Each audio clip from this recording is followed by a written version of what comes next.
Hey, I'm Abby. And I'm Shannon. And we're sisters. My big sister Abby has a Master's of Divinity from Earlham School of Religion and has been telling me Bible stories for probably 15 years. And my little sister Shannon has seen 13 versions of Jesus Christ Superstar and has read parts of the Sermon on the Mount. Together, we're bringing you fun facts, historical context, and Bible stories. Well, Bible stories according to you. No, according to you. According to you! This is the Bible. According to my sister.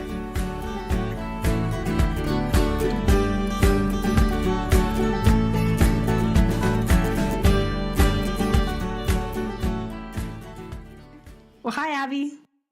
Hi, Shannon. Guess where I'm at? The North Pole. I'm not in the North Pole. I'm in a very, very opposite place from the North Pole. The Sahara Desert. The South Pole. No, well, kind of. I'm in Arizona, which is kind of like the Sahara Desert. There are a lot of sand here. I don't know if they have cactuses in the Sahara Desert. I don't know, but it's hot. I think everyone by now has probably heard a third random voice. Hi, I'm a third random voice. We have a bonus sister this week on the Bible according to my sister. I'm the other sister. Well, you're sister number 4. The baby sister. The baby sister. Yes. Yeah, so I'm in Arizona visiting sister number 4, baby sister, and we wanted to bring her on the podcast. And I also have a name. It's not just baby sister. Oh, wait, what is that name? It's Jody. Yeah. I figure you can all take a moment to try to sort out whose voice is whose. So this is my voice, obviously, and then Abby, you should say hi. Hi, this is Abby, the more serious voice. Uh-huh. And then, Jody, you want to tell us your name and then give us your credentials for why you should be on the Bible according to my sister? I'm Jody, and when I was 12, I made my mom buy me a Bible, and then Abby's dog ate it, so I gave up on religion. So Jody's a perfect candidate for this. Yes, and I can also quote most of the Jonah commentary for VeggieTales. So VeggieTales made a movie called Jonah, and then there's a commentary track on it by Mr. Lunt and Larry the Cucumber, who are characters. So there's these guys in their character voices doing a commentary track on Jonah, and she can quote the whole thing. It's one of the best commentary tracks ever. Silliness. It really doesn't is. have anything to do with the movie, but it has everything to do with the movie in silly ways. We highly, highly recommend it. So those are Jody's credentials. So we'll have lots of questions for Abby's story. So do you want to go to the Abby Bible story corner? Yes, let's go over there. Okay.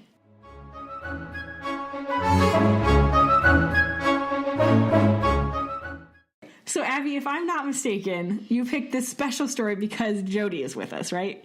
I did pick this story because Jody is with us. Because, do I get to say it? Yeah. So, Jody is with us, and the exciting thing in Jody's life, because I get to say things like this, is that Jody is pregnant, and she's getting a baby in June. Baby! Or end of May. Baby. Yes, so I'm super excited. This is like this is Abby and I's third nephew. Little person. It doesn't matter. The point is, it's another baby, and we're super excited. Yes. So I was thinking, do some kind of like pregnancy story, because there's a lot in the Bible. And so I chose this one for a number of reasons. First off, because when I was first thinking about it, it was around Christmas season, and there was this funny meme thing in seminary circles. Because you have memes in your seminary circles. Are you going to tell me that I'm giving birth to baby Jesus? Are you an angel? No. No. That's the only birth story I can think of. You're actually really, really close. So there's this story, it's kind of just called like the Magnificat, which is this story of Mary, the mother of Jesus, praising God when she's hanging out with her cousin relative Elizabeth, who's also pregnant. And so it's actually a really short little story, but the meme that was going around this year, at least in December, was there's this Christian hymn, and it's like, Mary, did you know? And like, did you know who your son was going to be, and so on and so forth. And this meme was like, yes, she knew. Stop asking. It's called the Magnificat. That is one of the most Abby things I've ever heard. It's like a song I haven't heard about, and then they're joking about... Pentatonics did Mary, did you know? It went viral. Okay, Jody knows about music. Yeah. I don't. Yeah. You know. There you go. Yeah. I didn't know that song. She did know, apparently. Emphatically knew. Yes. So this is the little short passagey area in the Bible about Mary and Elizabeth and the Magnificat. But this one kind of needs some context. Okay. And I was going to tell the whole story, but then I realized that would be like an hour and a half of us podcasting, and probably no one wants to listen to that.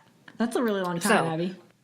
Yeah, well, I mean, so this story is in the book of Luke. Okay. And it's only in the book of Luke, but Luke is really good at, like, tying stories together and interweaving them. And so a tiny little section of, like, the really long birth narrative of Jesus, but I don't think we had time to tell that whole thing, so I kind of went with the smaller slice with, you know, cool stuff in it. Yeah. So the context of this, because you know I love context, right, is so there's this woman named Elizabeth, and she's old, and she's too old to have any children, and she never had children. Aww. Sad face. Yeah, it was really sad. But then, miracle upon miracles, God tells her husband that she's going to get pregnant, and she's going to be the mother of John the Baptist, who is a very important person in the Jesus story, because he's the one who baptizes Jesus. John the Baptist is my man. He's in Godspell.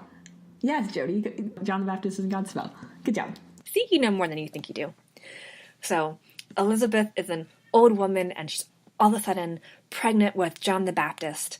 Another miracle baby in the Bible. I feel like there are a lot of those. There are a lot of those, and actually that's kind of some of the things we'll talk about in a little bit. Okay. So there's Elizabeth, and then there's Mary, who right after Elizabeth finds out she's going to be pregnant, then there's the story of Mary finding out that she's going to be pregnant, and she's this very young woman, and an angel comes to her and says, you're going to be pregnant with the Son of God. And we'll talk about that story at some point. As a side story, Abby, is this how guys think women find out that they're going to have babies? Like the guys who wrote the Bible? I don't know.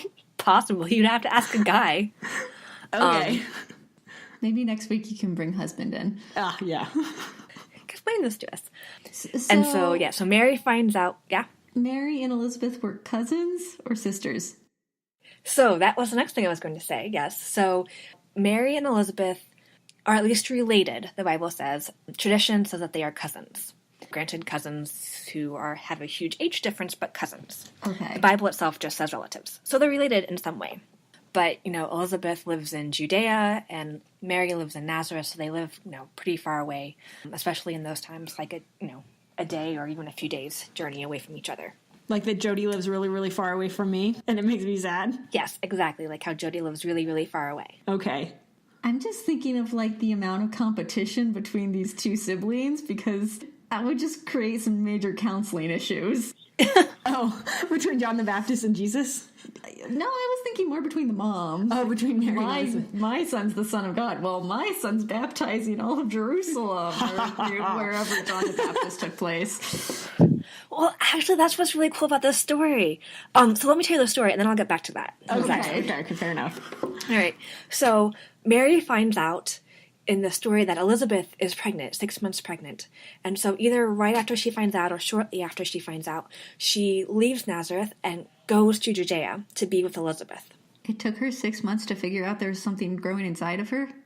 Well, people announcing pregnancies is a little, who knows if or when she would have told people, how long it would have taken to get the news over to Nazareth. I just feel like 6 months is really far down. Like, she would have known, but, like, pregnancy was different in different periods of time. So some people sort of hid that they were pregnant or, you know, didn't go out into society. So Elizabeth probably kind of been by herself in her house. And maybe people in Judea know, but why would they ride, like, a day to a few days away to tell some relative? Okay. Yeah. That makes more sense. Who knows? The Bible pretty much says Mary finds out that Elizabeth is pregnant because of an angel showing up.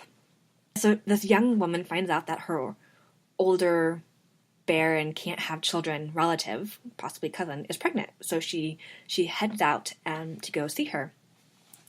And when she gets to, at this point, she is most likely pregnant. Mary herself is most likely pregnant. Because when she comes up to the door, the baby in Elizabeth's stomach, John the Baptist, starts like getting really excited and kind of like kicking and moving about. So Mary comes in, and Elizabeth is filled with the Holy Spirit and says something like, "You are so blessed to be having this child, the mother of the Son of God," or words like that. How could I be so blessed that you would come to me? God must be so wonderful. Oh, so they were being nice to each other and really excited. Yeah. And then Mary responds with what is known as the Magnificat, and I thought I would actually read it. And I'm going to read it. Are you going to read it out of the traditional Lulzcat Bible? No, I was actually going to read it out of something called the Message, which is more like a paraphrased Bible, but it's a little bit more easy. Oh, the story Bible. Yeah, it's more like a story Bible. It's easier for most people in our society to get the meaning, even if it's not a literal translation. So, This is the Magnificat. I'm bursting with God news. I'm dancing the song of my Savior God. God took one good look at me, and look what happened. I'm the most fortunate woman on earth.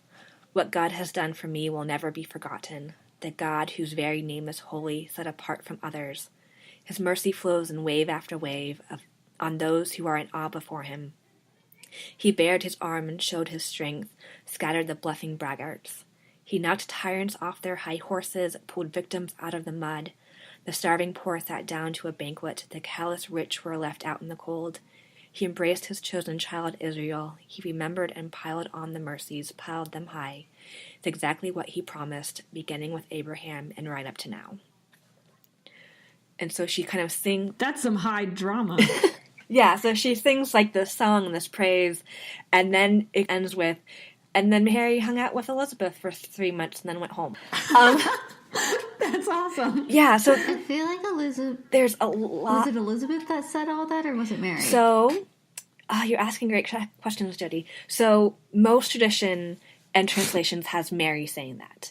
There is a case that Elizabeth said it, because, she's more likely to be the one who was humbled or low, which isn't really named as much in the translation I just read. So you can make a case that someone being low or down and now singing a praise of God is more likely, but most translations actually say Mary's the one who sang this song or this praise of God. Okay. But kind of getting back to like what you were saying, like you would think these two women would be fighting. So that's one of the interesting things about the story, is because traditionally in the Bible, there are numerous stories of two women who are related or married to the same person, and one of them has children and the other one doesn't, and that creates conflict. And then the one who doesn't have a child ends up having a child, and that creates even more conflict. And so it's a trope in the Bible. Barren women, then fighting with other women about kids, and it keeps happening. And then this story happens, and it breaks that. It says no. It's another one of those situations where the New Testament like flips a trope on its head. Yeah, it really is. It's these two women who are like, wow, you're having a kid, that's wonderful, and look at you're having a kid, and that's wonderful, and I want to support you and be with you through this. And isn't God wonderful for giving us these blessings? Adorable babies. Aww. Yeah. They're both miracle births and pregnancies in different ways. And instead of one of them being like, well, my kid's going to be, John the Baptist and convert lots of people, and the other one's, well, mine's going to be, Jesus and God's son, ha ha ha. It's now like, wow, I'm so blessed that you're here, and you're so wonderful, and isn't God wonderful? And it's just a whole new narrative that flips things on its head. So one of the reasons was I think that's kind of a new, beautiful way of thinking of these narratives, and like the way women can get along instead of being, fighting, especially about kids. Yeah, and it seems like different even like today, because like there's another woman that's becoming a grandma for the first time, and it's like all about her granddaughter when she's talking to me, and I'm like, I don't care about your granddaughter. Oh, no, Jody. But like other people are just like, I just had a kid and I'm so excited for your kid, and I'm like, I'm so excited that you just had a kid. Yeah. And so it's like, just like in my life there's both of those stories too. Yeah.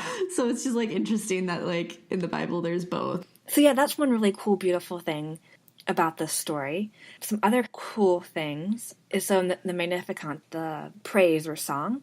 Well, first off, it's like the oldest hymn in Christian tradition.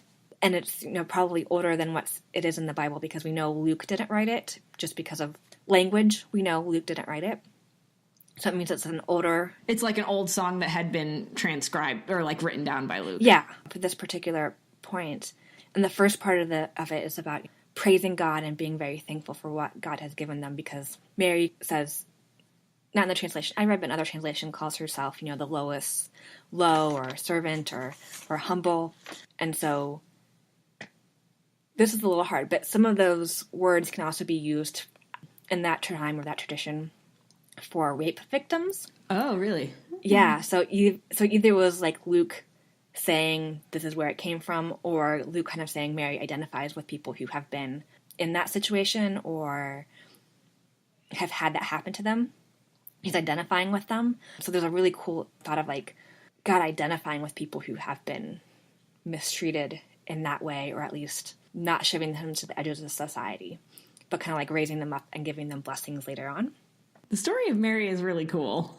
I like her. Yeah, and so like the next part is also really cool because traditionally Mary, if you've ever seen like pictures of Mary, she's very serene and quiet, kind of looking and of course humble and submissive. Like that's the narrative we often get of Mary in traditions.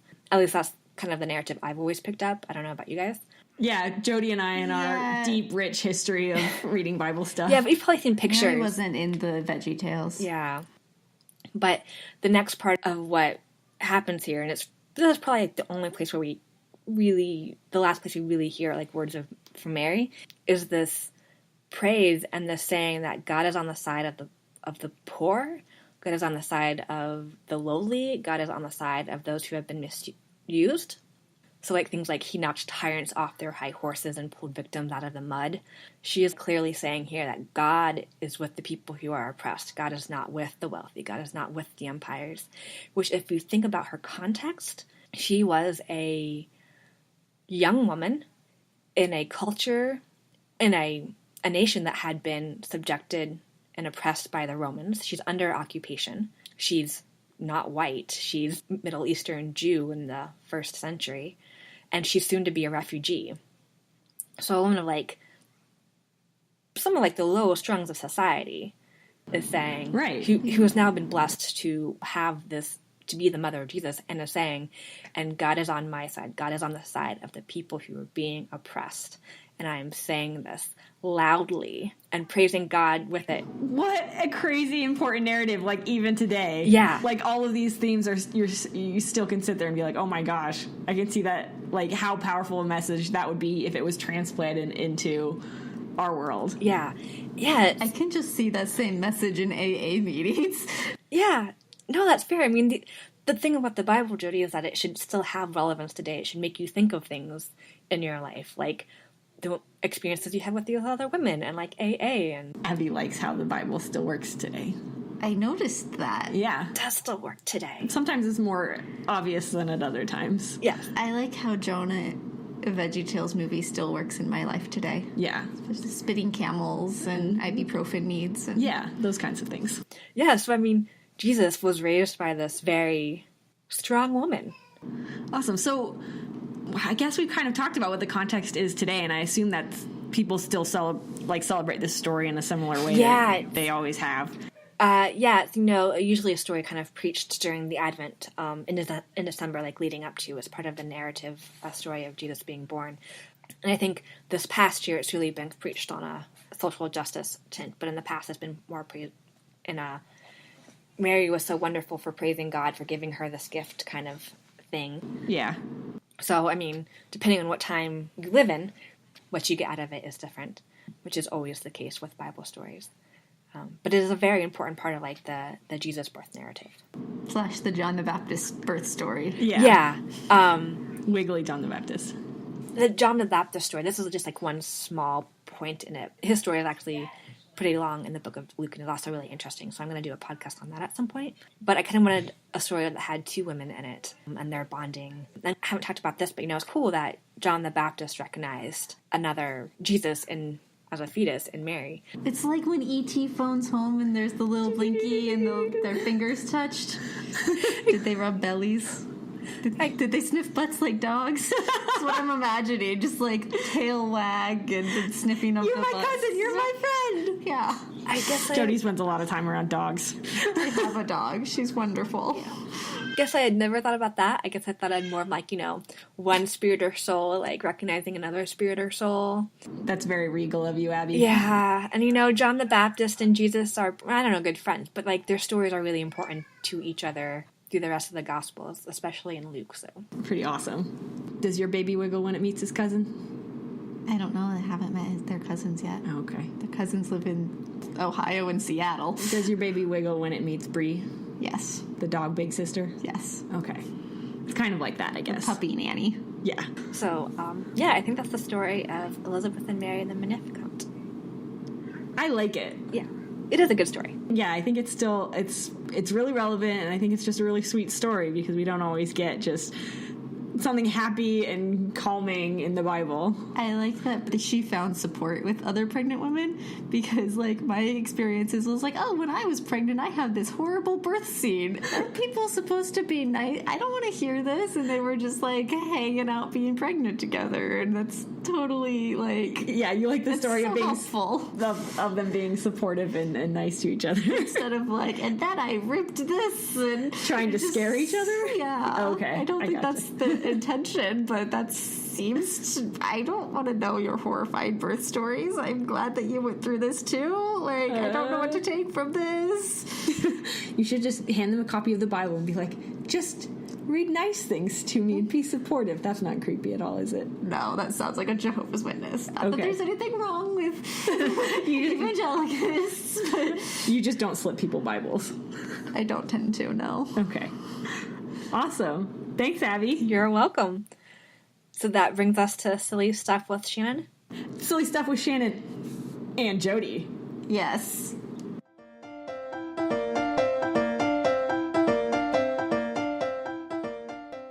Okay, Abby. You ready for this? Go for it.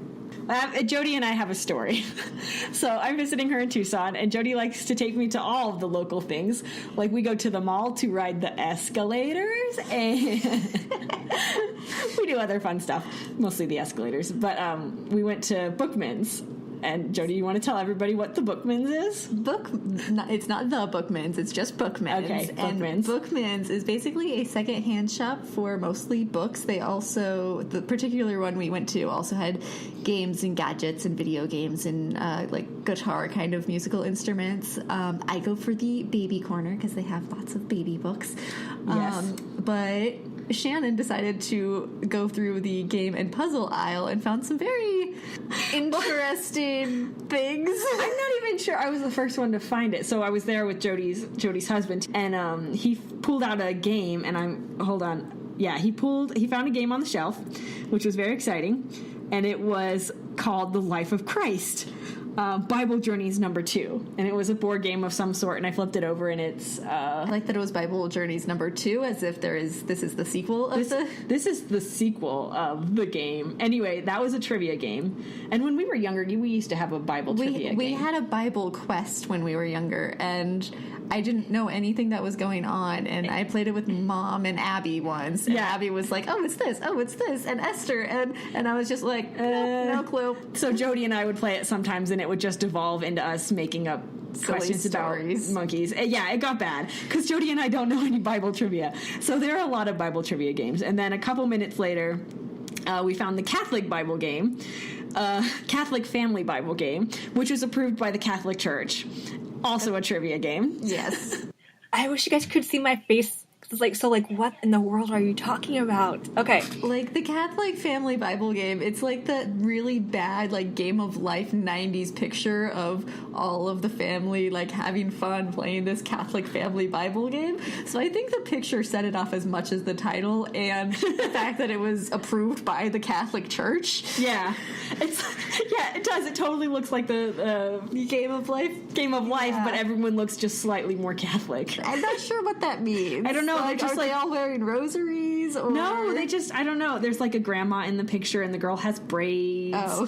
I don't know. Very modest. It just feels very modest. Yeah, so we found that one, and then the Catholic Family Bible one. And at this point, I'm having a great time going like, this is the best. I love finding Bible stuff, and there's a lady in the aisle with us, and she goes, oh, there's a puzzle of... I think it was The Last Supper. The Last Supper down there. It's like, oh, thank you so much. This is like fantastic. 750 piece The Last Supper puzzle game. I wonder if it was as hard as my Moses puzzle. You have a Moses puzzle.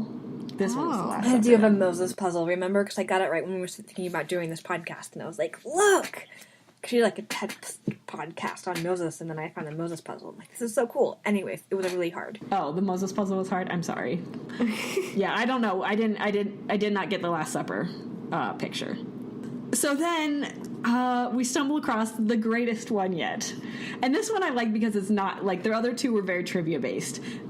We came across Bibleopoly.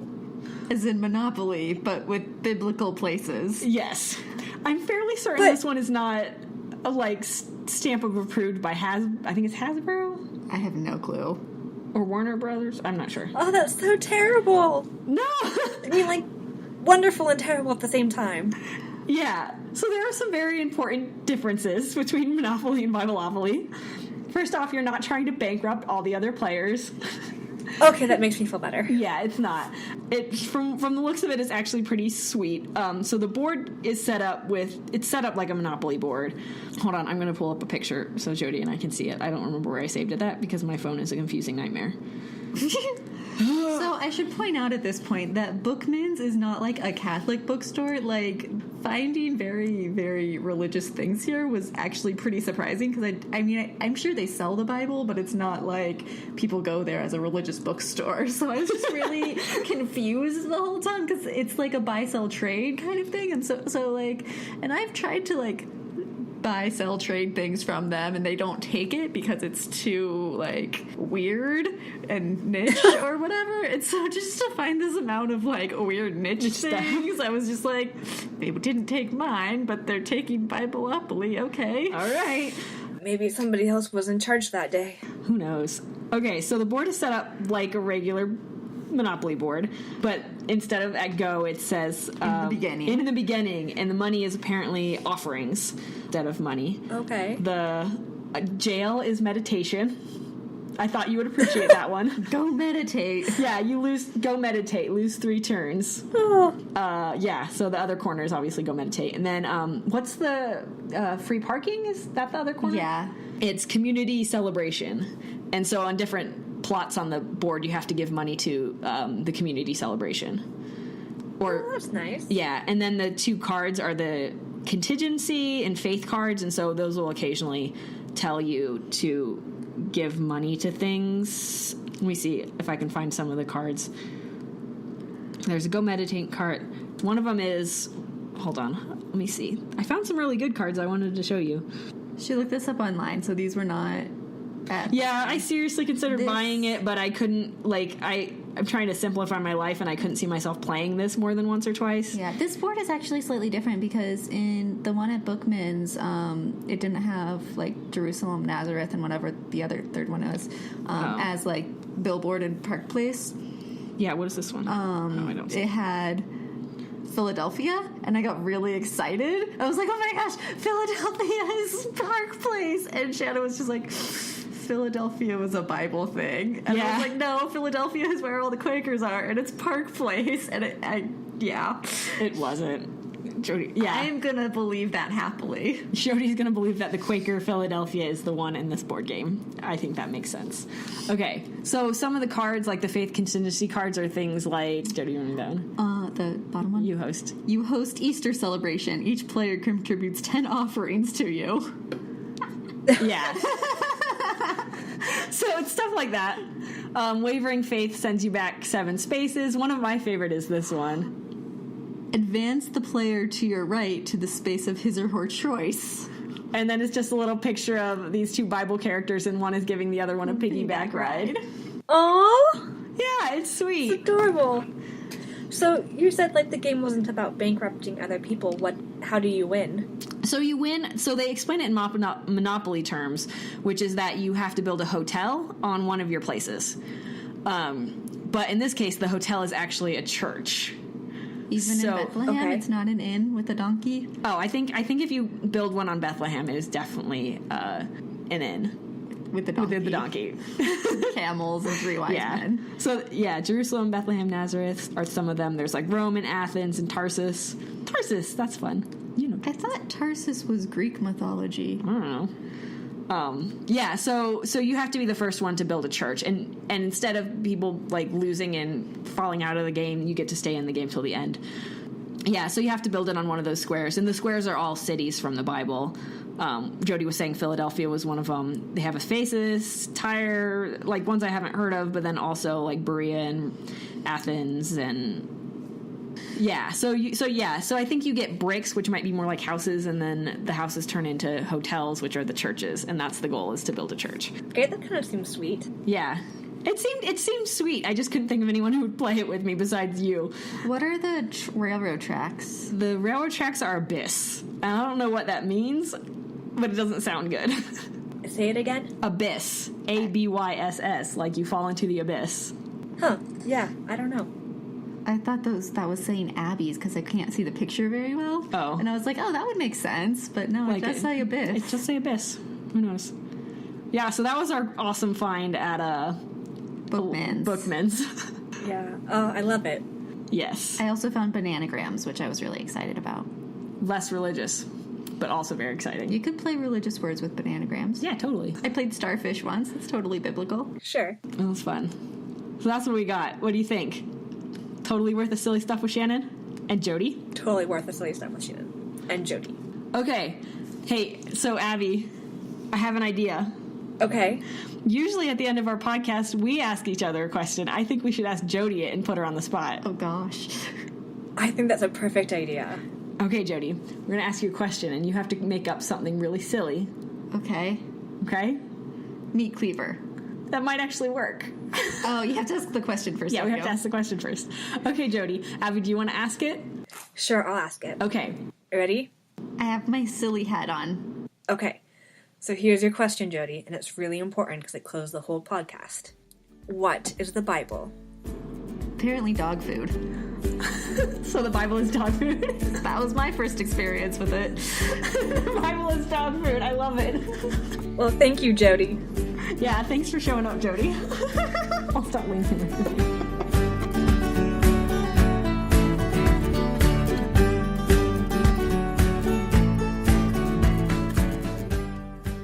Hey everyone, this is Shannon popping in at the end of your episode. I hope you enjoyed this one. We had a lot of fun bringing Jody in while I was down in Tucson.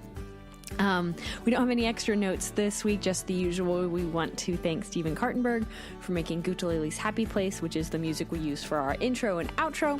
The link to see more of their music is on our Facebook page, as well as on the info box for this episode. You can reach us on Facebook and Twitter. On Facebook, we're at facebook.com/Bible Sisters, and on Twitter, we are at Bible Sisters. I think that is all we have for this week. Thank you so much for tuning in. We will be back on March 14th, which is weird because it's the same dates as we had in February, so the 14th and the 28th. I hope you have a wonderful couple of weeks, and we'll see you next time.